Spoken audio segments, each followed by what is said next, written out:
I'll be filming a prediction video for the Georgia Alabama game, the biggest game of the season up to this point, and maybe the biggest game of the regular season. I think it's going to be a great game, a very close one.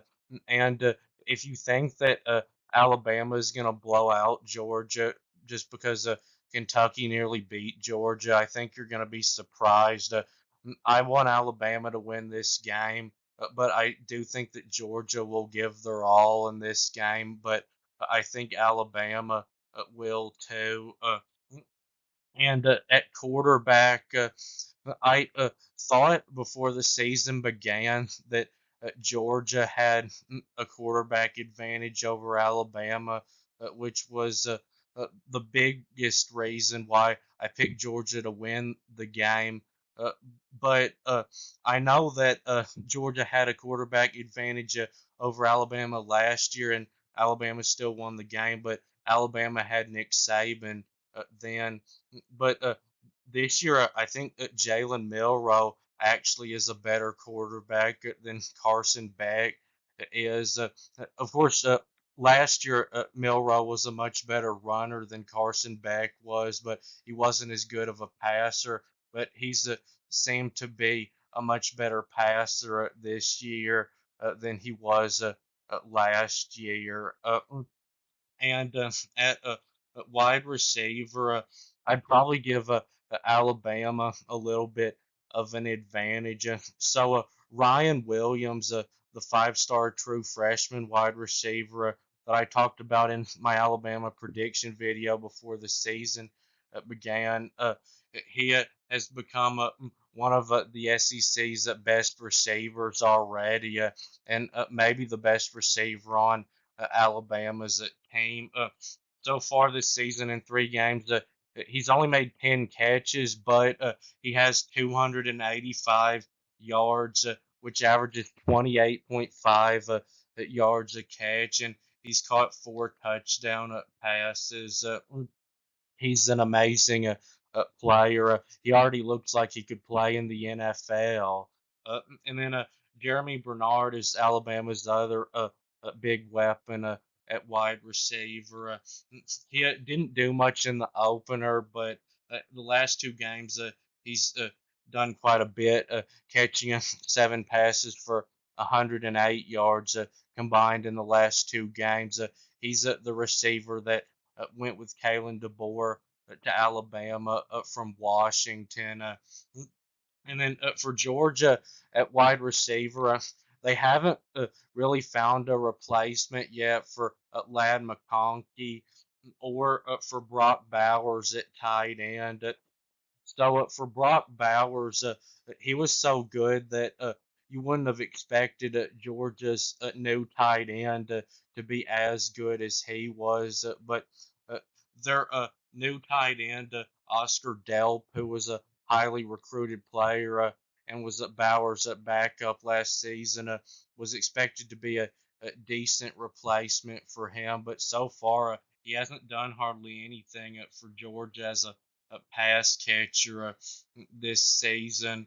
And then Georgia brought in a transfer wide receiver up from Miami at Colby Young, who was expected to be the replacement for Lad McConkey, who was at Georgia's best wide receiver these past 2 seasons. But so far, it hasn't worked out.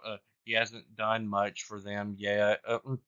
And Georgia does have a Dominic Lovett, who's a good wide receiver, but he was good for them last year. And Georgia just doesn't have any elite wide receivers right now.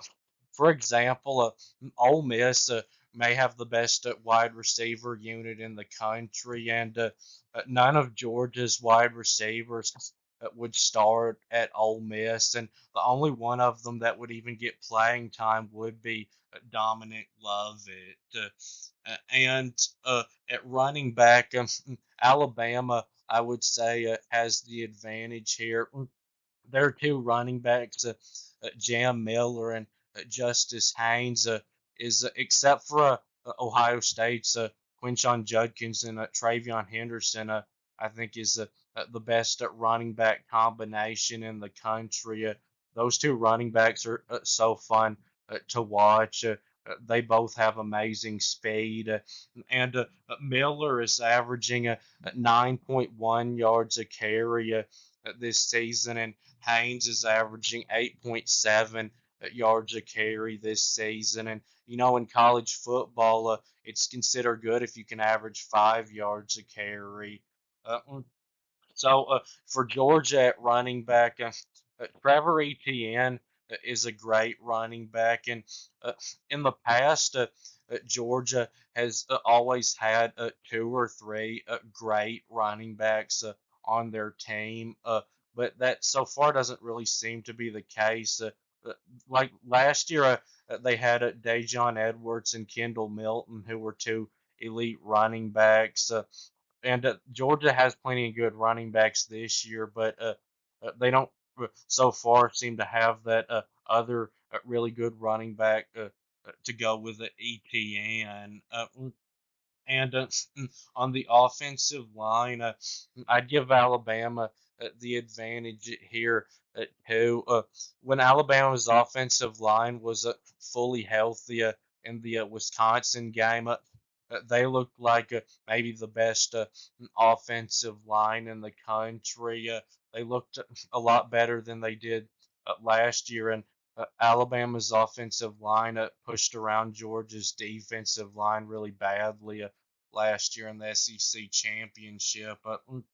But Alabama's offensive line has five future NFL players, including two future first round players, probably with Tyler Booker and Caden Proctor.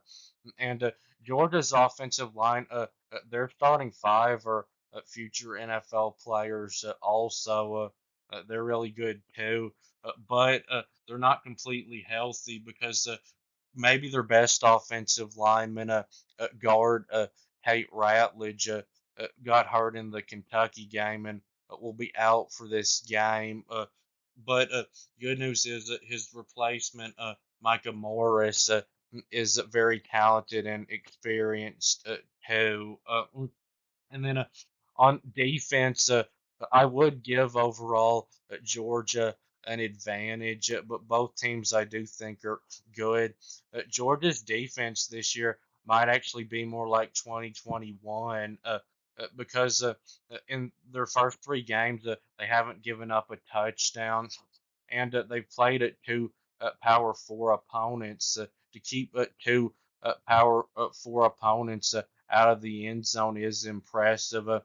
So when they held Clemson to just 3 points, I thought Clemson's offense was just terrible.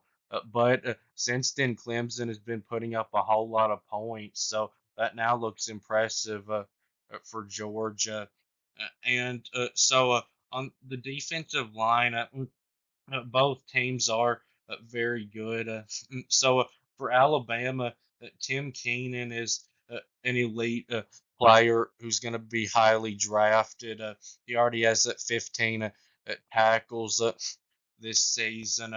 And then they've also got LT Overton, who uh, transferred to Alabama about a month before Nick Saban retired. And it turns out to be really good for them that he didn't decide to go somewhere else because he's been really good for them so far this season. He had a huge game against Wisconsin with six tackles and a sack and a forced fumble and a pass breakup. And then for Georgia on the defensive lineup, their best player, Michael Williams, got hurt in the Clemson game and hasn't played since. But I saw he's expected to play in the Alabama game. He had an ankle sprain, and getting him back at least close to healthy in this game will be very important for Georgia because they need Michael Williams to get pressure on Jalen Milroe because he's their best pass rusher. So I might give Alabama a little bit of an advantage on the defensive line. but I would give Georgia an advantage at linebacker because I think they're deeper. So Alabama doesn't have the depth, I don't think, at linebacker this year that they did when Nick Saban was there. But Deontay Lawson and Jahad Campbell might be the best two linebacker combination in the country. And then for Georgia, Smile Mondon, C.J. Allen, and Jalen Walker is a three linebacker combination that would be hard to beat. Jalen Walker has turned into one of the best pass rushers in the country. They'll need him to get pressure on Jalen Milroe in this game because Jalen Milroe has become a quarterback that's going to be hard for any defense to slow down. But I know in the Kentucky game, Jalen Walker was getting pressure a whole lot on that Kentucky quarterback. And then in the secondary, each team has a future first round safety. Alabama's Malachi Moore and Georgia's Malachi Starks. Those are top five safeties in the country. But overall, in the secondary, I would give Georgia an advantage at both the safety and the cornerback positions because they have Kirby Smart, who is a defensive expert, and Alabama, except for Malachi Moore, has all new players in their secondary, and Alabama's secondary hasn't really been tested very much yet. The only Power Four opponent they've played is Wisconsin, and most of that game they were going against a backup quarterback. And Georgia's secondary, of course, wasn't tested in that game against Tennessee Tech or really much in the Kentucky game because Kentucky's quarterback has turned out to be horrible. But in the Clemson game, it turns out Georgia did do an impressive job at stopping the Clemson pass game. I thought that Klubnik was a terrible quarterback again, but since then he's been doing pretty well. So Georgia has an elite secondary this year. So I could see this game going either way, but I think Alabama is still the better team. And with this game being at Tuscaloosa, I say roll tide. Alabama 23, Georgia 20 is my final prediction. Thanks for watching, and please subscribe, and I'll be back soon.